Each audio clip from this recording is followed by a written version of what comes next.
There it goes. Okay. Welcome to the Nation Podcast. I'm Eric Thurow, I'm your host. Today, my co-host had to deal with another issue, outside, so he couldn't be with us today, but he sends his condolences that he visits the show, and he'll be back next week when we have our surprise, guest with Scott Patera, our commissioner, and also we're going to have a new guest after that, which will be the former Chicago Rush quarterback and SaberCat quarterback, Russ McNaughton. So right now, this is the sixth episode. It's been a long week. After the Super Bowl, we're still coming on the high now, and now we have the the PGA Tour here too. So busy week. Now we're going to hear we have a special guest. She is a former ninth man rookie kitten of the year. Is basically what that is basically the fan club, San Jose's ninth man for the San Jose SaberCats, came together on the website and voted for who they believe was their personal favorite SaberKit based on whether they know the person, they like their friends or whatever, or they thought the person was the one that promoted the SaberCats spirit and represented the SaberCats in the Arena Football League well. And so here she is. She's a three-time veteran. Could have been four, but SaberCats not this year. Natalie. Hi, yeah, my name is Natalie, and thanks for having me. So just go ahead and introduce yourself, Natalie. Just tell us about, your basically before you got involved with the SaberCats organization, what your background is as far as for dance. She's a member of the SaberKittens, like I said, and just go a bit there, and we'll just work our way, and we'll progress throughout the story and your experience with the team. Yeah, I started dancing when I was 5. I grew up at different studios, different companies. I had been performing since I was probably 7 or 8. And I stopped for 6 years, some financial troubles, and then I got back into it, mostly into hip-hop, and I kind of heard about this jazz team that performs at football games. I didn't really know much about it, did some research, studied it, and I realized that, oh my gosh, this is a pro team, and they're fabulous, and they're bright and brilliant, and I want to be part of it. And so I auditioned, and 3 years later, I still up performing with them, and I have a great time. So so what you've heard about the SaberKittens and all that stuff. What was your past view on the SaberKit organization, dance team, as far as for cats being not involved in right before you got involved? I hadn't heard much about them. I didn't really know what they were about. I didn't know what style they had. I didn't know what type of music they danced to. I didn't know if they were more cheery or if they did more hip-hop. So my experience with them and my knowledge of them was limited, but I looked on YouTube, I talked to some dancers who I knew on the team beforehand, and that's kind of how I got my head wrapped around what they do. Yeah, and that's one reason why people may be asking, why am I having a member of a dance team on this podcast? Well, the whole reason for this podcast is to expose the league in all aspects, and we're going to majorly focus on the fan experience. And in order to have fan experiences, fans have experiences with the players, with the coaches, and also with the dance team members. And the dance team members do a lot out in the community. From my personal perspective with the SaberKittens, they weren't really too well promoted. They could have done better. Sort of with the organization, they could have been promoted social media-wise. I mean, you see things on social media, but the event that they were at already happened. And it could have been like as much as a week or a week and a half past. Instead of saying, oh, come meet like Natalie, the SaberKit, and maybe a couple of the girls and the mascot at, let's say, like where we're at here at Blue Water for like a meet and greet for this kind of charity event or whatever. And it'll happen on this Saturday or whatever. They could forecast it and schedule it. And I could see how that's a lot of events and community organizations would want the team to do, because that's the whole reason why they hire the cats and the kittens to come out and be a visible, marquee at the spot at their event, is to help promote the event. And a lot of times, from a personal perspective, they didn't do that. They waited until the event was already over and said, "Oh, by the way, you can catch," and they call that as part of their, cats in the community. It was already happened, but it should have been billboard. It should have done it on maybe the day of, and then, and after the event transpired. But the purpose of me having Natalie on as a representation of the SaberKittens, because the SaberKittens, I know personally that they go through a lot of hard work. They dance their asses off, no pun intended. But they work hard, and as far as for what I see on other organizations like the LA Kiss Girls, I see them all over on social media, and they billboard they're going to be at an event. Then they take pictures as they're at the event and all that stuff. And I know I've become friends with a lot of the LA Kiss Girls. I've met a few of the Jackson Attack Dance Girls, Jacksonville Sharks. So I met a few of the Sidewinders for the Rattlers, and a couple of the Portland Thunder Girls. Or now Portland AFLers, we have to be black now because Henry owns Thunder. That's a whole different side of the story we'll get into next week when we have our conversation with Tara. But this is just a small entity of the AFL needing to promote itself and to better market itself, like what Butera is going to be coming out with, And even though you would think that, the SaberKittens or the tap dancing, they're just a sideshow of the main attraction because the football is the main attraction without having any dance team at all. But it's a whole team organization effort. And that's why I want to have Natalie on and help promote that, the dance team members do a lot besides just go out to midfield at like the first period, end of the first period or whatever, and TV timeout commercials and do these things or run little contests to the fans or whatever. They do a lot. So with that said, what was your relationship or what was your experience as far as for when you got the spot, you're on the SaberKittens. Congratulations, you're on it. What was your experience like on your first season, your rookie year with the Cats? My rookie year was really exciting. I didn't realize so many outside things went on with the SaberKittens besides just dancing. We did a lot of community events. We went to high schools and we taught them how to perform, how to do dances. We went to, this was actually my past season. We went to the College of Adaptive Arts and we taught some classes there.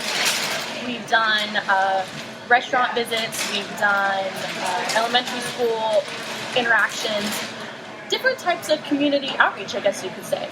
I have to totally agree with you that it's not just about us going and dancing. We're part of the organization. We get out in the community just as much as the players do. We interact with the office. We interact with the pyro, the people up in the box in the booth that are telling us about sound. Does the sound good? Does the sound bad? We have to talk to field operations. We need you to come out at this time, looking this way at this specific moment. Yeah. We have to take in a lot of considerations of other parts of the org. It's not just to be there to look pretty. Yeah, and that's a fact that you look pretty, but that's why, thank you. So, and from my perspective in years with the SaberCats, I've learned how to basically run a franchise. If I had the money, if I would have won that Powerball a few weeks ago, SaberCats would have been mine like that, and then Natalie would have been the head SaberKitten again, or the choreographer. Man. Sore spot. Okay. But anyways, with that said, so there's a lot more business. Like she said, the game day entertainment was run by Kenny Allen. Of his company in Game Day International Ops, I think it's called, out of Phoenix. So the SaberKittens had to communicate with him, which he was in charge of communicating with the media timeout coordinator, which is everybody commonly knows as the Red Hat Girl, right? Because they read red because it's so vibrant in color that the officiating crew could see them. As far as for when either the TV or the radio comes back from commercial break or whatever they're doing. So. But that said, that she had to do that. Then she had to work with, the team manager, like business manager, like you work with Mike Razzo a lot, and to get things done with promotions during the game, right? You had to get. Don't describe what kind of like promotion you did during a game day set. So during each game, we typically have 4 girls who do not perform. They are strictly there to do promotions. That could be running gift certificates or dining certificates up to people who have won something. It could be delivering pizzas. It could be riding on the back of Saber's motorcycle. All that is pre-structured, and we have spots where we need to be at certain times. And actually, sometimes it can get a little risky. We have to be up in section 204 at this time, and then we have 4 minutes to run down to the other side of the field, the bottom level, and be there. So when the camera shows, that winner, we have to be there shaking our pom-poms saying congratulations. And then we got to make sure that the people who are escorting us also are aware of the time constraint. Because for them, they might not get that information like we do from our coach. for example, maybe we have to be there to do a giveaway, yes? And then we have to be back on the field because we have to switch with a girl because she has to leave the field for some reason. So you kind of have to be, as I have to say, like a smart dancer, smart performer, smart kitten, and know, okay, well, I need to take in consideration what the org needs from me, and I need to know what I need to do as a dancer, and make sure I'm all the stations I need to be at as well. Yeah. And one of the things that, with Natalie being on there, that she was personally involved in, that was the first time ever to happen for the SaberCat organization out of its 19 years. And it was the calendar. Oh, yes. So finally, I've been telling the front office staff that they need to market more, not just with the players, of doing a little bit more marketing of the players, like the making of the team. You can do video of that and selling DVDs of that as you edit it. Like halfway through the season, you can be done and you can put DVDs together and then start selling them off. And fans would want that. Now you can also have like the making of the squad, which they sort of kind of do like a little blip on SaberCats Weekly, which is the SaberCats like 30-minute magazine show that they have. But that's not enough. They could have done like the whole thing from times out, how many people, how the girls come line up, and then going to make photo shoots, and then preparing the squad to actually become a dance squad. Because you have all these different girls coming together from different backgrounds, and they don't know who anybody is unless they've are like repeat members of the team. So I was feeling that there's a lot more marketing that needed to be done that could have been done for the SaberKittens. I do agree with that. The calendar, I'm glad you actually brought that up. First off, that was super cool, being able to be in the only calendar that they've ever had. You should have seen they came into the office and we saw it first, right? They did a release. Oh, us girls were screaming and I think some of us were crying. It was a very cheerleader moment. So that was super cool. I still got a couple in my car right now. Do you? Oh my gosh, I have a stack at my house too. Forever keepsakes. I love that thing. So, but yes, going back to marketing, I think, yes, we should have done more. We could have done more. On social media, which you mentioned earlier, I believe some cheerleading accounts have their own, social media. They have their own followers separate than the team. They have their own pictures posted. I know that was actually talked about amongst the girls a few times, saying we should have our own Instagram account. Well, the SaberKittens do have their own Instagram account. They have their own, I think they have their own Twitter account, and I think they have their own Facebook page. But it wasn't really utilized. Yes, and Instagram, I didn't even know we had an own Instagram account. That's news. I guess that means it's never been touched or used. The thing was, but then I guess, the switch over or whatever, they didn't know how to get the password. Yeah, so now it's just sitting there idly. You're right, we do have a Twitter and we do have Facebook, but going back to how it's not utilized, it's not used, it's not even something that I consider us, quote, having that social media, because it's not used. I think that could get more fans in general. I think we could get, younger girls interested in becoming dancers and becoming SaberKittens, which would help us for junior SaberKittens, for example. Just overall promotion of the team. You can capture a whole different crowd if you, get your cheerleaders out in the open like that.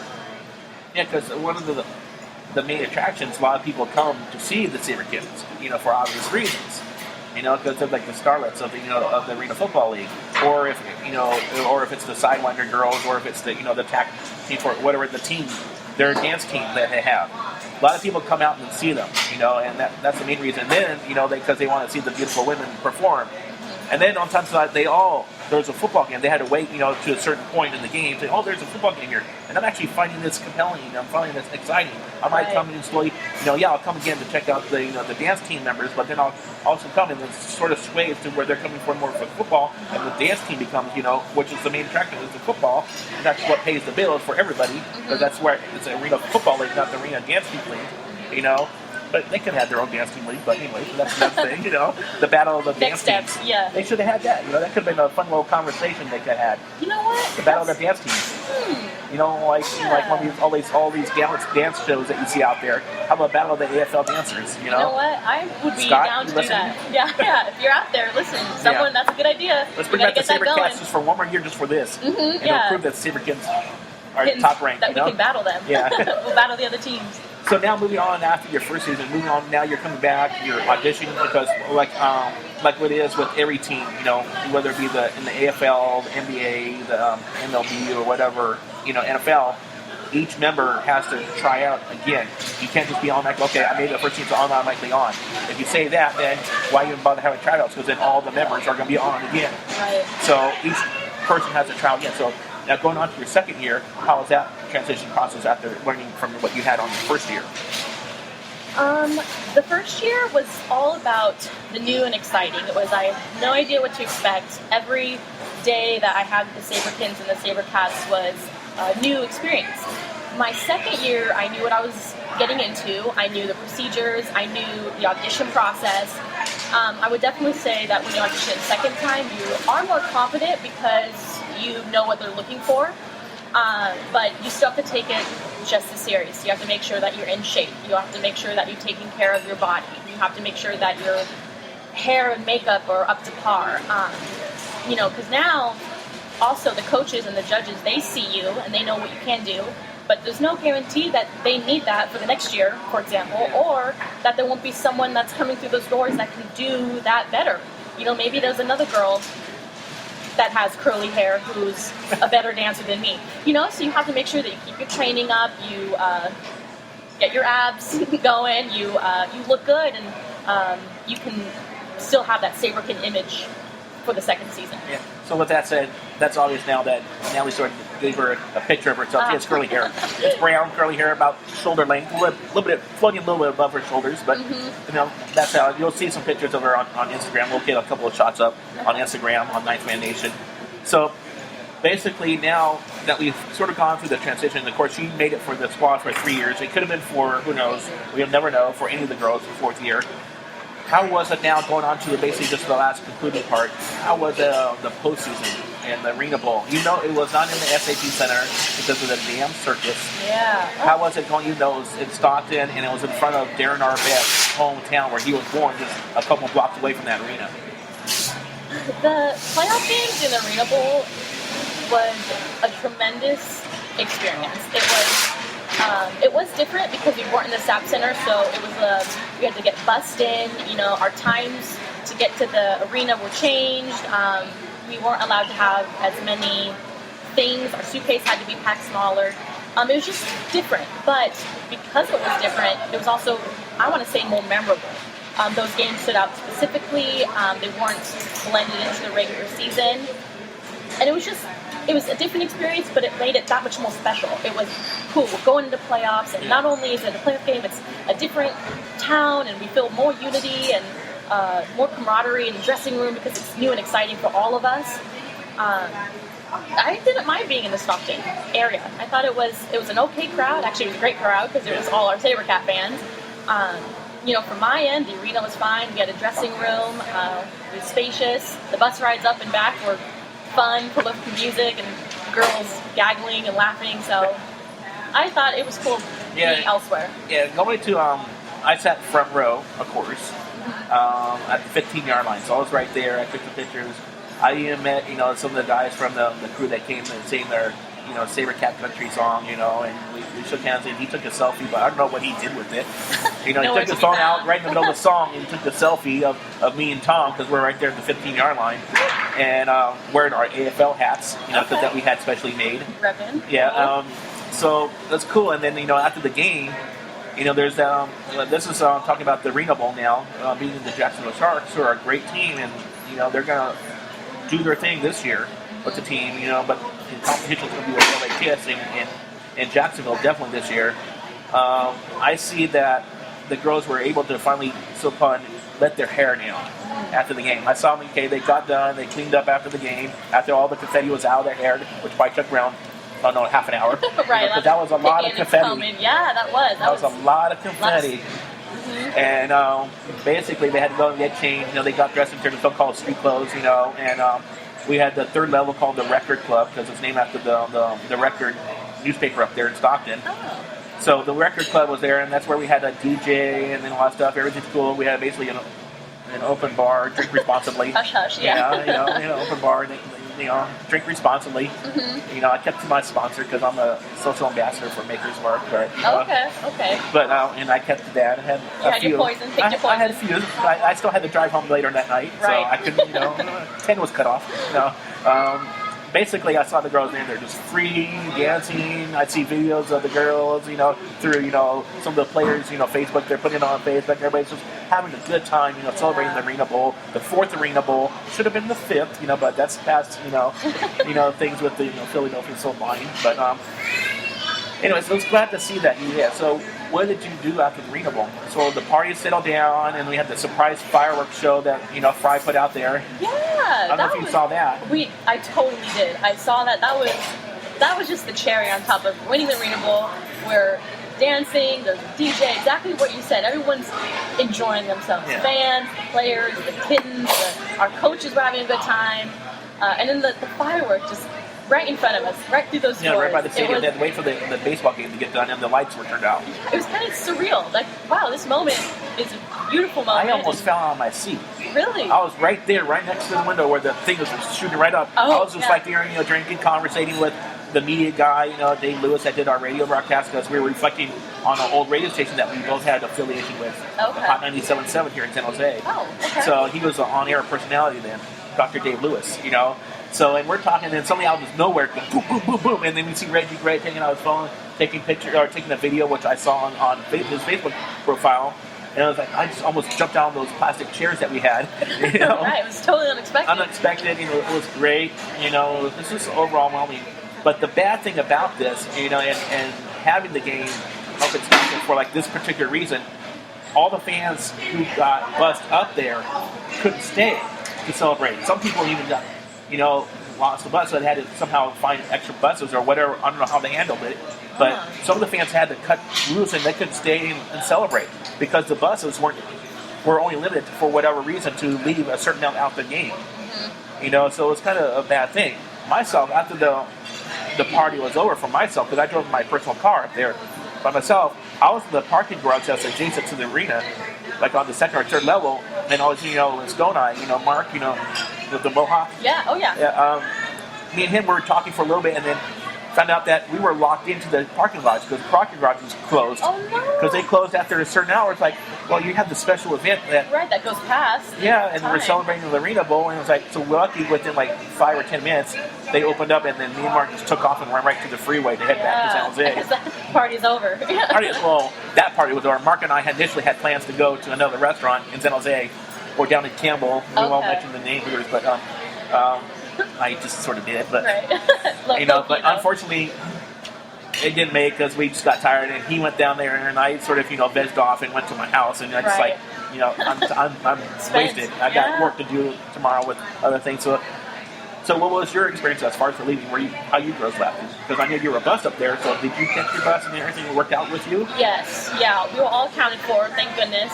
We were bused back, and then a few of us went to one of the kittens' house. Her name was Kitten Jen, and her mom had some food there for us, and I don't know I know a game was on. I don't know if it was the Arena Bowl or if it must have been a pre-recorded game. That was on in the background. There was food being barbecued and music was on, and we just kind of had like a little celebratory. 2 o'clock in the morning? Yeah, it was late because I'm sitting here and I'm listening to what you were saying, how you have to go back, and I go, it was pretty dark out when we got back. Like it was a late night when we got back to San Jose. I didn't get back to San Jose around 12:30. Yeah. It only took me an hour, 10 minutes to drive back because I was, kind of right, kind of going a little fast, but yeah. Wide open freeway, so. And I think why we don't typically do things that late at night, but I think because it was such a celebratory moment, and it was a time to celebrate, and they expected us to be back that late, so I think the party didn't start until that time because they knew that it was just going to be a late night all around for all of us coming back from the bus. Yeah. I don't know until what time we partied till, but Natalie's trying to play the innocent, sweet girl here, but I know her, and she's kind of the party animal, and I've seen her a couple of times where I had to like sort of reach down on the field and say, "Natalie, wake up!" Let's give her a couple of wake-up slaps. No, I'm just kidding. No, I'm just kidding. No, she's good. No, she's an angel. Yeah. She has the halo going over her head right now. Over the kitten ears. Yeah. So all the girls were good because we also had curfews. Yeah, you had to deal with, right? Yeah. There was, after practice, go home. We need to do our preparations, make sure we check in with, okay, our bags are ready. We check, double check, send that text message. And then the morning of, we get there 15 minutes early prior to when our coach tells us to get there. Because, I was a captain, so I need to kind of check all the girls before I checked into the coach. So if any problems arise, I could handle them before, the organization had to get involved. We had our checks and balances, we had our curfews, and we met them though. We got it done. Yeah.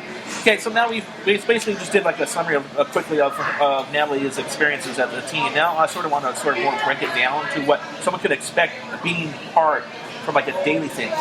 So like we have game days usually on Saturdays. Let's target Saturdays being the neighborhood game. Sometimes they're on Fridays, and unfortunately some of them are on Sundays. But let's target Saturday. So if you have a game on Saturday, so like tonight. So starting from say like Monday, break down your day by day of how you do, like including your knowing what the team that you're going to do, knowing what song you're going to perform to, knowing when to get together with the other girls, and scheduling to start learning the steps to do a walkthrough through steps. First, you get the walkthrough through routine, and what the directors, choreographers did, Cindy and Michelle did to say, okay, we want to do something like this, or we want, and how the creative process, and then developing that creative process to become what you see on game day. So breaking down on what a day in life of Natalie, basically. Breaking down like on Mondays and going through the week of the game day. Okay. So for all the games, we learn all that material probably the first month that Kittens is assembled. So even the game performance that you see on that last game 8, we already know that choreography before the season even starts. So on the week beforehand, typically 2 weeks, but on that Monday, we have to start going over choreography that we learned maybe 3 months ago.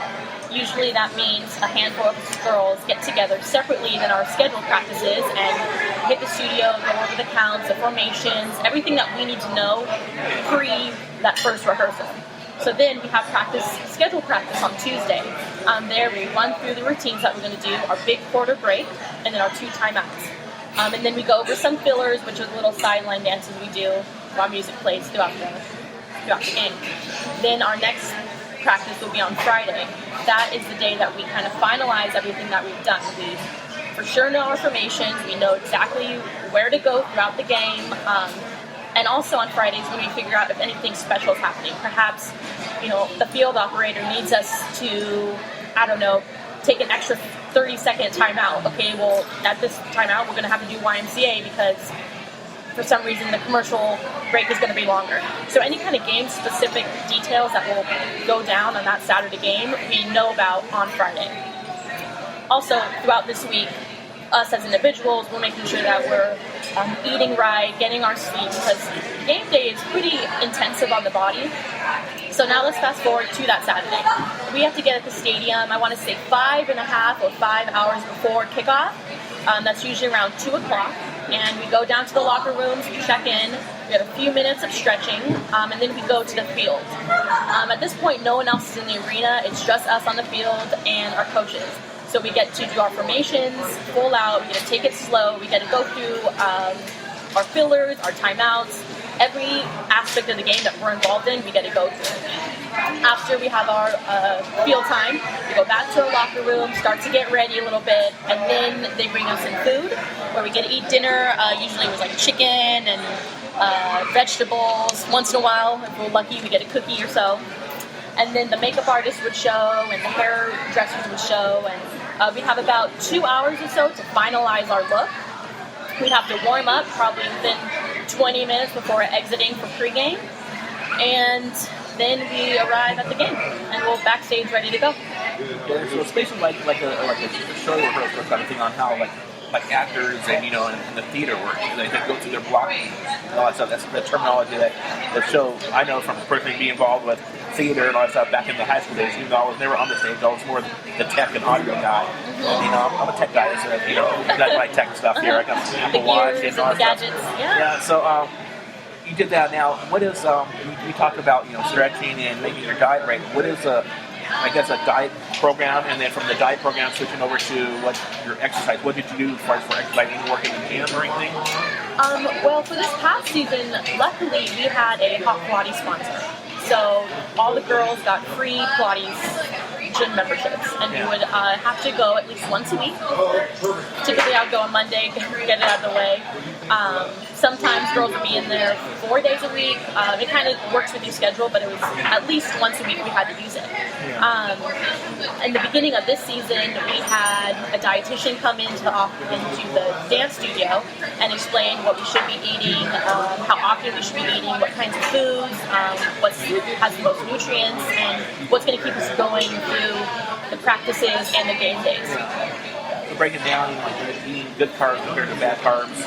Yeah, exactly. Your proteins for replenishment of the muscle fibers that you worked out and stretched out and tear and all that stuff. Because protein helps rebuild your muscle fibers. Yeah. To help them build up, after you work out, not just stretching them out and building those heavy weights. So it's half and half. You have to eat correctly to make sure your body's in balance, and then you can work out, and then you can rehearse, and then you can dance those long hours. If you don't have the stamina or the health or the right types of foods, you're not going to make those 8-hour game days.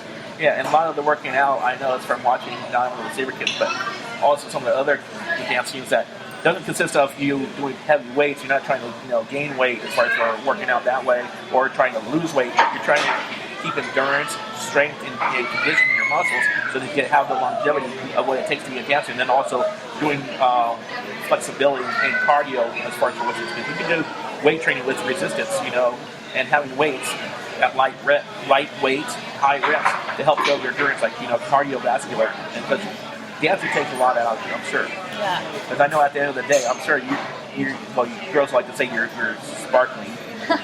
But it's the perspiration, the sweat, whatever you want to call it. But it's a workout, and a lot of people don't give credit to dancers out there, saying that dancer is nothing. It's an artistic form, and also I think it's also a sport. And a dancer like Natalie herself would be considered an athlete. Yes. So. Yes, absolutely on that. And a point you made, people don't understand the athleticism of it. And that's completely true. With some pro teams, cheerleaders that perform at basketball games or other football games, many times they go in during their non-performance times. They get to go in, get a drink of water, they get to relax for a second. We SaberKittens and most NFL pro teams too are always out on the field. That means we're always out there dancing. We're always out there having to stand up tall, look good, and smile and make it look easy. Yes, exactly. So that's very fatiguing on the body. And actually, every Sunday after game days, or whether it's a Friday, the day after, we'll all text each other and say, is anyone feeling the SaberKitten hangover? Because your body is somewhat kind of just so exhausted. You just want to veg out and do nothing. So, but also that's a sign that you really worked it the night before, and you were committed to the dance and the game. So it's like a good ouch, Yeah, and I want to give credit that credit is due to these girls that go out there and do their share of promoting the league. Because not only are they just dancers, they're also an ambassador of the league itself, not just the individual team, but also the league. And if they weren't interested in just dancing, they also would have to be involved in the league and be fans of the sport. They may not know about, like Natalie said, she didn't really know about the SaberKittens, maybe not even about the SaberCats themselves too much, but she got into it and she said, here, let me just try it out for one season. What can I lose? It's experience, and it looks good on your resume that you're a part of a pro team. A lot of people don't say, what, arena football? That's not pro. Right. They get a paycheck. Oh. They have to pay taxes. They're pro. The SaberKittens get paid, because they're a pro dance team, so it's a job. They're pro dancers. Yes. So just like the NFL or the NBA girls out there, it's all the same. It's just a different league. Yes. And a lot of the SaberKittens have migrated up to the other leagues. I don't even say migrated up; they just migrated to. Yeah. Because they're on the same level, and I sort of think that here in San Jose in the area, we had the SaberKittens for the Arena Football League, we had the Golderettes and the Raiderettes for the NFL, and we had the Warrior Girls. And I guess you could reach out and say that the team dancers up in Sacramento, as far as for the regional area.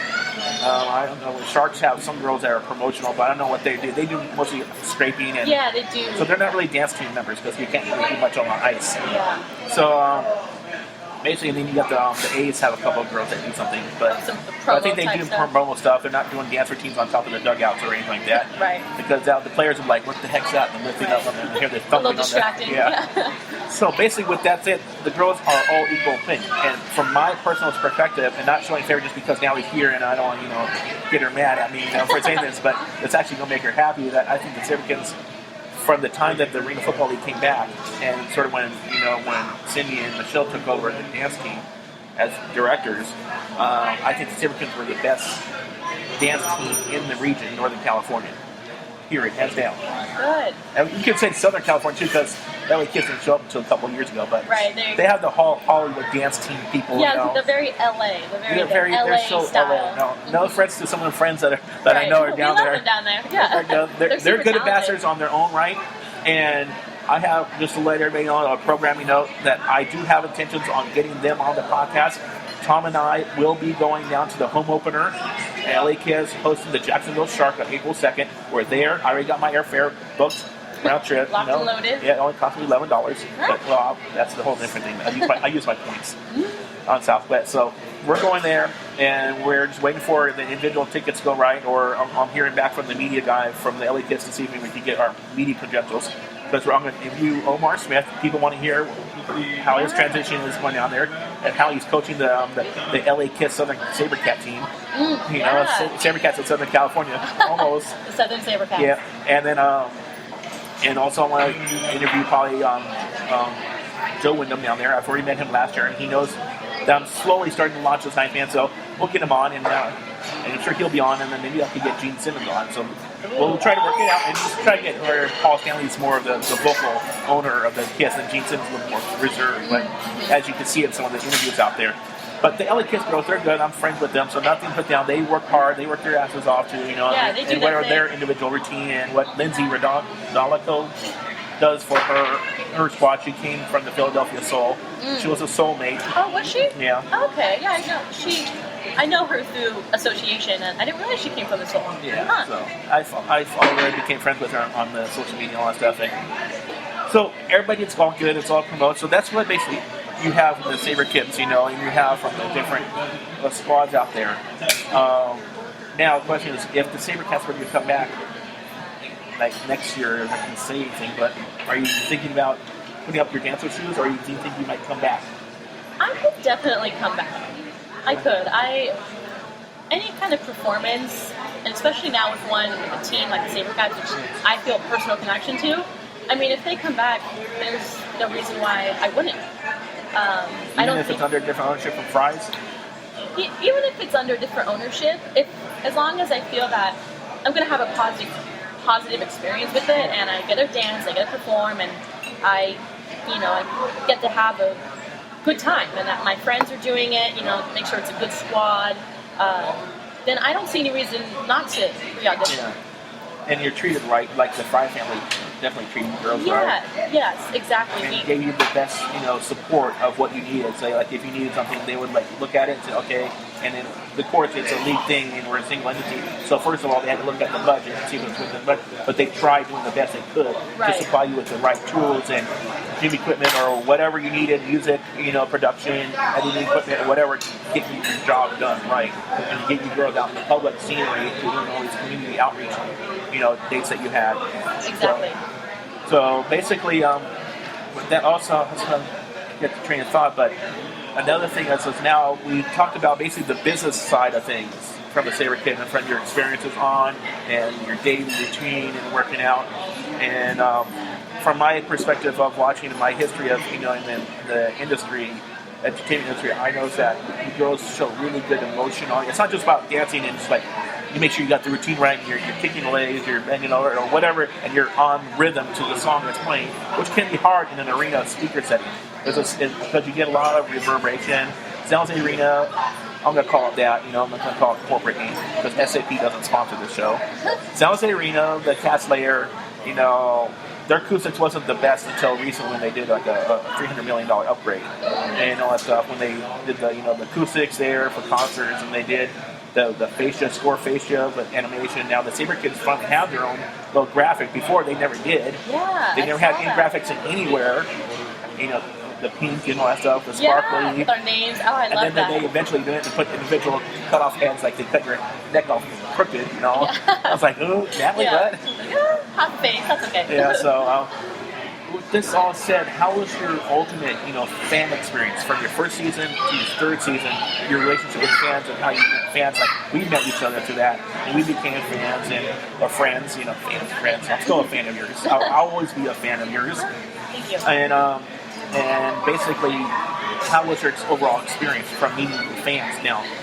In game days or out in the public, do you get recognized as a SaberKitten in the public, even though you're not in your jumpsuit, your gear or whatever? I have been recognized, I want to say, just a handful of times. I think one time in particular that comes to mind was, it was a little girl that noticed me, and she was a member of the Junior SaberKittens, and Okay. she was, Mom, that's Natalie, she was my coach at Junior SaberKittens, and that really warmed my heart. Yeah. And from the fans, from the very first season ticket holder party to the last barbecue that we had, you're right, I've seen these people for 3 years, and I've developed a friendship with them, a relationship, you could say.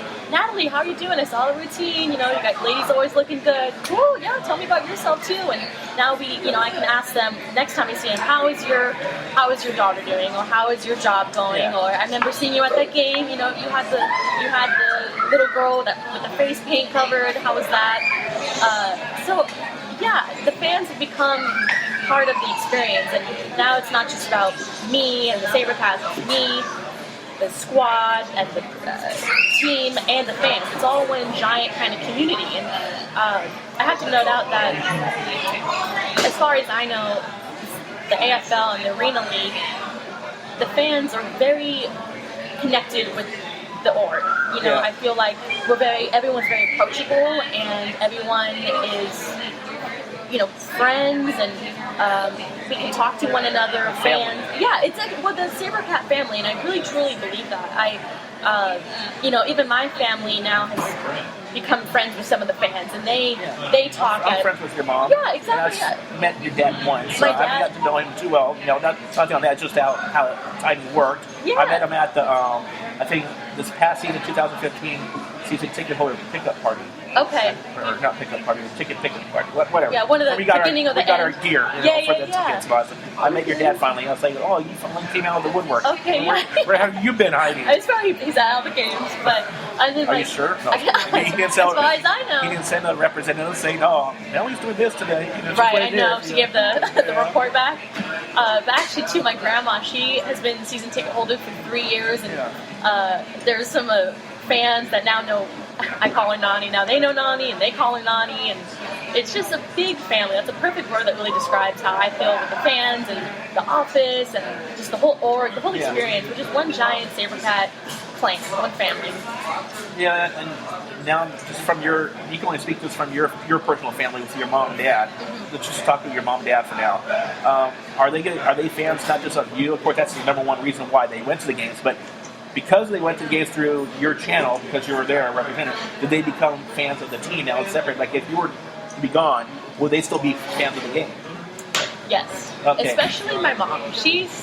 My mom doesn't get excited about too many things, and she is in love with the SaberCats. I see that on Facebook. Yes. She's questioned me about some stuff, and then she's even asked a couple of questions where I say, oh, I don't know. Yeah. She's, she wants to know now. She wants to get her stuff signed. She wants to know what's going on with the team.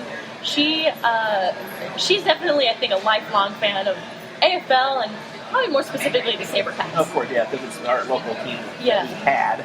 I know. And it's who knows? They could be back. They will be back. I just can't say anything for sure, from what I know. Good. Well, good news. So, and we're going to vote that maybe Natalie will be back on there or be part of the organization. Maybe she'll help us out even more with Ninth Man Nation.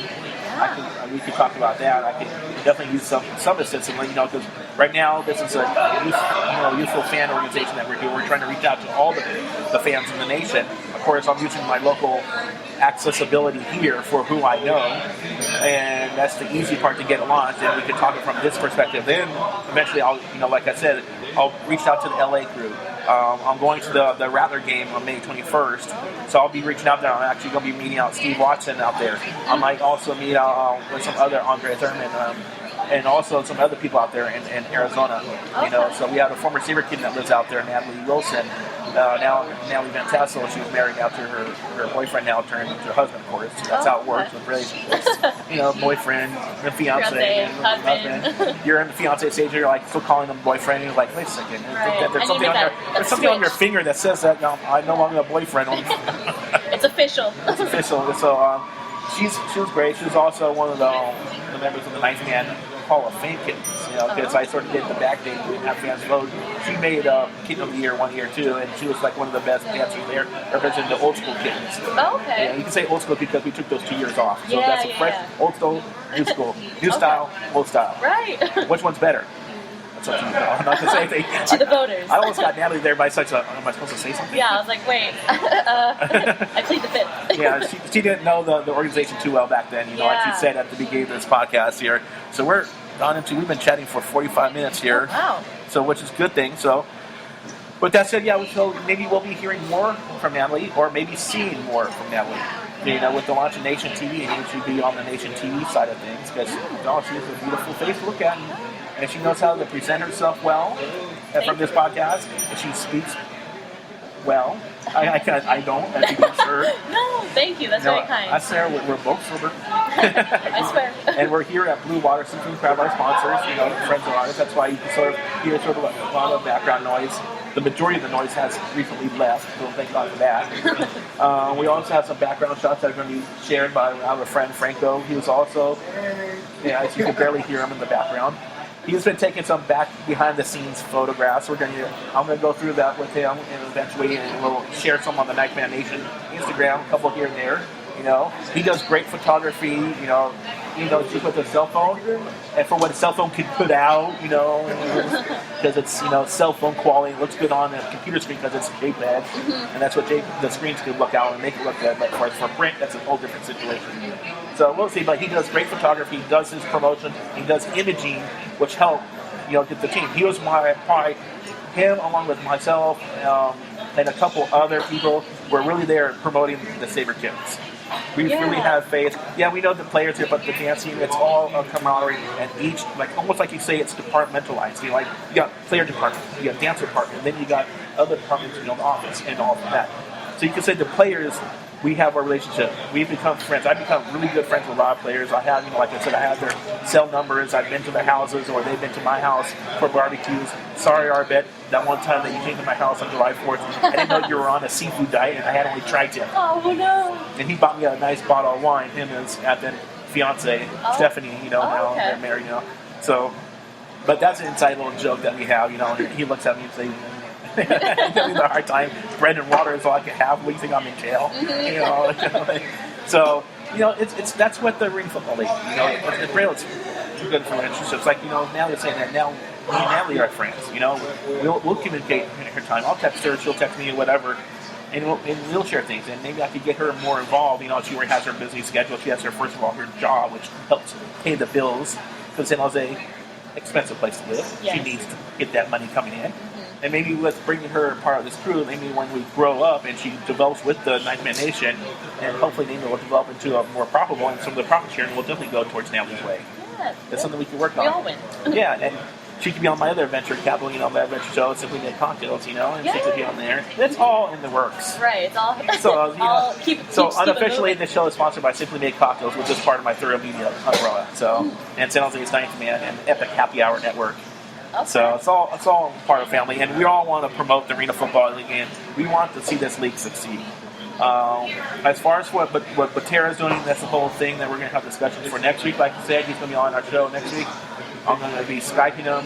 I have to reach out to him actually today and confirm and remind him. He's a busy guy trying to deal with everything and whatever's going on. And the most recent discussion was about the expansion team almost being official of a new team in Washington.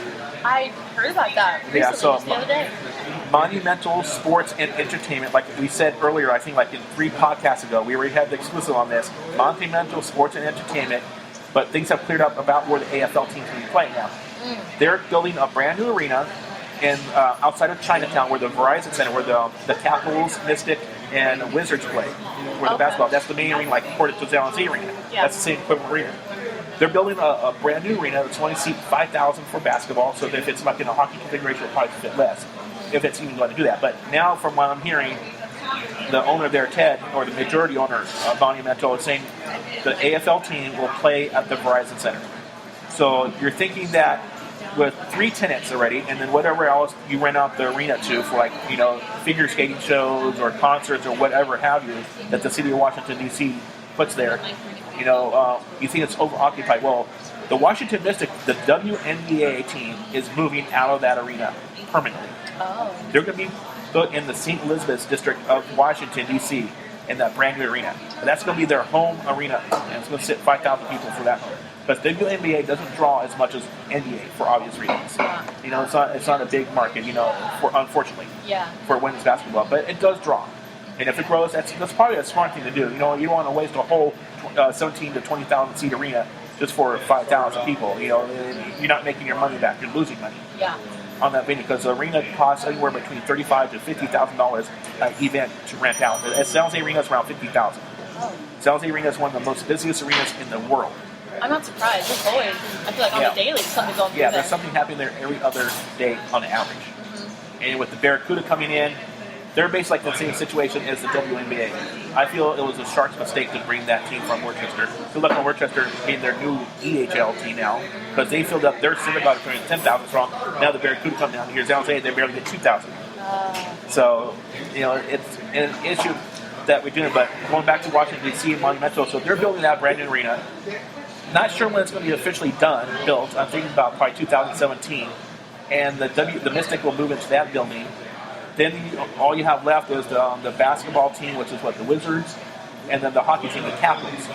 So like with any other NBA co-owned with, like the Philadelphia 76ers and the Philadelphia Flyers, they share it with the Soul. And unfortunately, they're getting kicked out this year because of the Democratic Party.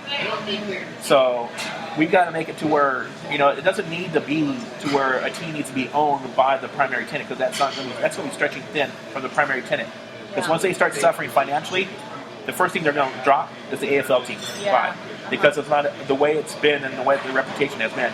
So it's not that the idea of what Patera has of wanting the primary tenant of the arena to be the owner, whether it's NBA or NHL. I think it's just the fact that you have to have availability and you have to have strong, firm ownership, like the Fries family was, like Terry Emmert was. There's strong ownerships within our communities. You got Ron Sturts, who's a strong ownership for the Rattlers. You got Gene Simmons and Paul Stanley and Doc McGee down in LA, Anaheim. So what happens then? Do you want to kick all these people out and to have the Anaheim Ducks come and own the Kiss? Right. Stanley's not going to, the Kiss family, they're not going to allow their logo to be trademarked by the Ducks. So that's not happening. So you figure, and then you got the Philadelphia Soul, which they have 20 different owners now. They have a big ass group, including Dick Vermeil and a couple of football players from the NFL. As part of the family, and they have a massive ownership group. But Ron Jaworski draws, he's a very strong owner, and he's been promoting the hell out of this. And he promoted to have these new people come in and be part ownership if he didn't believe in this league. He wouldn't have done that. Right. And then these people come in and say, okay, well, they see what they're doing. They have faith in to spend their money on a team that they may not want to be there because they're not the primary tenant of their arena. So it's all hearsay, of actually having the primary tenant of the arena. Skip that. You just need to have a strong ownership group, period. Yeah. How the relationship is with that strong ownership group with the managing company of the arena, whether it's the team or like here in San Jose, it's not the team. That the Sharks do not own the arena. The city of San Jose owns the arena. They have Silicon Valley Sports and Entertainment that manage the arena, and then they negotiate with the Sharks as the main primary focus for the main tenant. But the Sharks are not the owners. They don't run the arena. It's SVSE.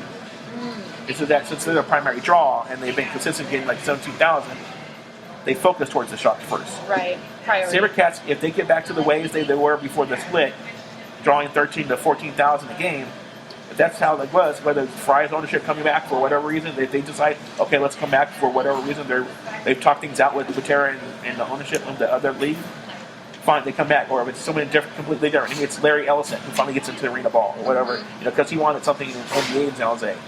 So he's tried moving teams to San Jose, but the NBA says no. No, so with that said, I think it's a strong ownership period that needs to own a team, and they have the financial backing and the financial know-how to market their team in a said market at their home bases. Yeah. And so that's what it needs. It's all about marketing. It all comes down to marketing and how you advertise your brand and get people aware that you even exist. Right. And to realize that, now you exist, but to get the mindset that arena football is real football. The players play just as hard, if not harder, than NFL. I've talked to NFL players, and a lot of people say it's tougher in the arena football than it is outdoor, because outdoor you're so spread open and so wide open. Kurt Warner is a perfect example of this. Rasheed Davis is for the Chicago Bears. He played for the SaberCats. Kurt Warner, that's the famous one. He goes from narrow and being so tight and so perfect on his passing to this wide open field that he just reached hit the jackpot. And that's why he was able to, after a low learning curve, because it's a different sport or different game in the same sport, he got it going with the Rams, and he led them to the Super Bowl twice. So with that said, coming down, if he would have started in the Rams and then came down to the Iowa Bonstars, he would have struggled big time. Yeah. Because you have to be quicker with the release. Tighter. Yeah, tighter. You have to be more precise. Receivers have to be tighter with the routes. They have to be more precise. You have to be able to read the alignment and everything, like we discussed with James Hunden in our last podcast. James Hunden really broke it down on what receivers have to do and how to read the field. And that they have to. And he came from the NFL. He came from the XFL. He came from the CFL. So he's had experience in all the outdoor games. And the CFL being the biggest field of them all, being 110 yards long. Oh, wow. So it's 55-yard line. Yeah, that's a big change. That's how they have. But the only thing is they still have the high motion, running guy. And they have 12 players on the side, I think, on the team. So it's not longer 12 men, they're 13 men or whatever.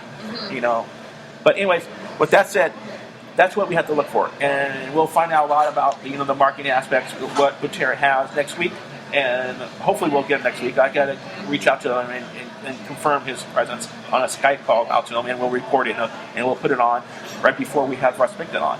So Russ Migden will be here locally, join us locally here at Blue Water. We want to thank Blue Water again for hosting it. Natalie's here. Of course, we're gonna go off and have lunch. I'll buy her a lobster roll. Ooh, yum. So and then she could dip some lobster bisque on top of that. Yeah. Would be great. That's it. So that's all we have. We want to thank Natalie for taking time out on a Saturday afternoon. Thank you. Thank you so much for having me. One more quick little plug, because Natalie's in the dancing. A lot of the SaberKittens, they were at the Super Bowl. Oh, yes. Yes. So go back to watch the halftime show. Forget Beyonce's little protesting that she did. She made poor excuse of her medium there to try to do that, and to whatever they did out there and put that black text on the end of promoting her tour. That was a dumb use. That CBS should never have done that. They should have focused on the performance.